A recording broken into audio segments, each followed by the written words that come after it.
So we're on day 7, and so it's the day after the end of the MDS. We're back in sunny Wasizat, having just recovered from the MDS 2015, 30th edition. And I have here Susie Chan, who has done the MDS before in 2013. And welcome, Susie. Hello, hi Steve.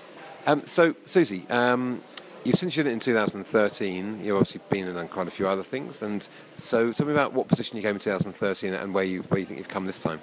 So in 2013, my main goal was just to finish the race. And I did a lot of very specific heavy backpack training and a lot of miles and long miles day after day. And I think I'll be honest, I was very fearful of the race. When I came out here, it seemed quite intimidating, but all I wanted to do was to finish. So I ran very slow and steady, and then I walked an awful lot. And I was very pleased. I mean, I had a huge amount of fun. I made some fantastic friends for life in my tent, and I think I came the late 600s, probably about over halfway, which for me at the time I was just elated with. I can remember being in quite a lot of pain. I can remember my feet being quite ruined after the race, but for me it was all about the medal and the finish. So it was job done as far as I was concerned. And you've come back this year and you've surprised everyone, probably no more than yourself, in terms of actually how well you've done this year. Well, I had a bit of a different strategy this year. I was a lot less stressed about the race in terms of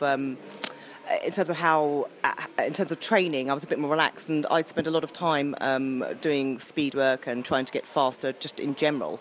And I decided just to do a lot less backpack running. I left it quite late, which did worry me towards the end. And I decided I was just going to try and come away from this race having felt that I gave it my all in terms of running. I just wanted to run as much as I could, which I did this time. Even when I wanted to stop running, I kept running. Sounds like a great strategy. So this year was fairly kind to us in terms of weather, wasn't it? Because we had the wind, and the heat was mitigated by the wind. Did that help your performance? I think so. Both the things which I did for both races was heat training. I think it's really important to be able to understand how your body reacts in the heat, and I did that both times. And this time I was a little bit more scientific about it. I went into a heat chamber and pushed myself to see how my body reacted up to a certain heat, so I could read if I was pushing too hard. So that worked quite well. But I think on every day that I was out there, the wind was quite nice. It was quite welcoming. There was no particular day where it felt too hot for me. Other people have probably said different things, but for me, it really didn't bother me, and I would say definitely helped me this time. Okay, so for anyone considering doing the MDS who has never done, and this is a bit that interests me, who's never done an ultra before and they come to an MDS, and we have quite a few people who've done that, what would be your advice to them? Heat and feet are the two things that people have actually come to me and asked me about this, and those, I mean, obviously get some training, get some miles in your legs. That's an important thing to do. It's useful to go and to have an experience of a multi-stage ultra. There's various different ones you can do. Good races, which you actually meet a lot of other MDS people, which can be quite fun. So that will make it feel a bit more familiar when you arrive. But toughen your feet, something I did both times, and heat training I think is quite important. The thing which you see people suffer the most are those two things, and the thing which can make people rapidly deteriorate is when they overheat and when they don't quite understand what's happening to them. So for me, I would say those are the top two things. And as a lady on the event, how would you describe and what would you say to any other lady who wants to come and do the MDS? Oh, come and do it. Yeah, definitely. It's not. There's a lot of men here. There's a lot of guys here, and women are slightly underrepresented, I think. But that doesn't mean by any chance that it's not for women at all.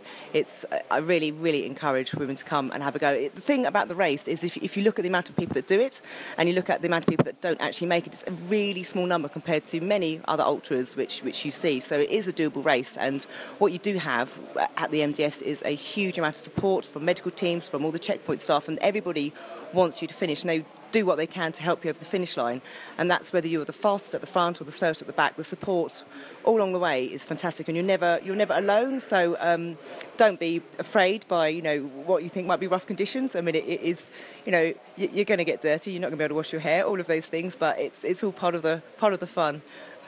Okay, so any low points and high points of the event? So, I mean, I came here with my boyfriend, my partner Sean, and we both have very similar abilities.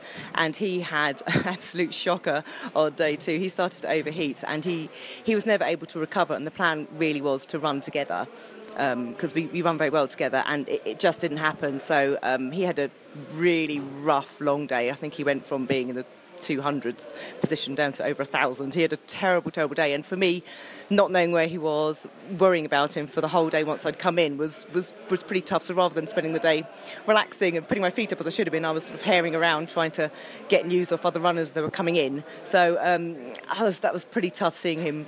I was so happy to see him cross the line, and he had a lot of support when he crossed the line. But it wasn't much fun. I felt pretty bad for him. So that was pretty tough. And then the high point, I would have to say, honestly, is the end when he finally came over the line. For me, that's one of the best things. And I think if you ask anybody that's here, when you see some of the back markers, some of the last people coming over the line, the whole camp's out and cheering. It's really the best thing. It really is the best thing. And so there was another little surprise to you, wasn't there, this year? I believe over the finish line, I think something happened, didn't it? Am I right in this?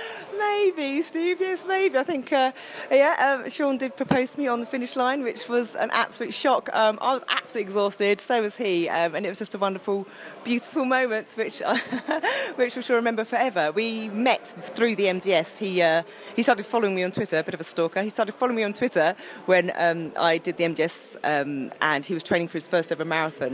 And then when we got together, I told him that he had to come do the race. So he came back and then proposed, which was wonderful. So Susie's sporting a huge chunk of something very sparkly on a beautiful ring on a finger. So Susie, can I ask you to give me 5 words that you would say would describe the MDS, individual words that describe the MDS for you? It is challenging. It is extreme. It's sandy. How many is that? 3? 1, 2, 3. It is runnable, and it is, most of all, it is wonderful. It is a really wonderful race, wonderful experience. All right, Susie Chan, thank you very, very much.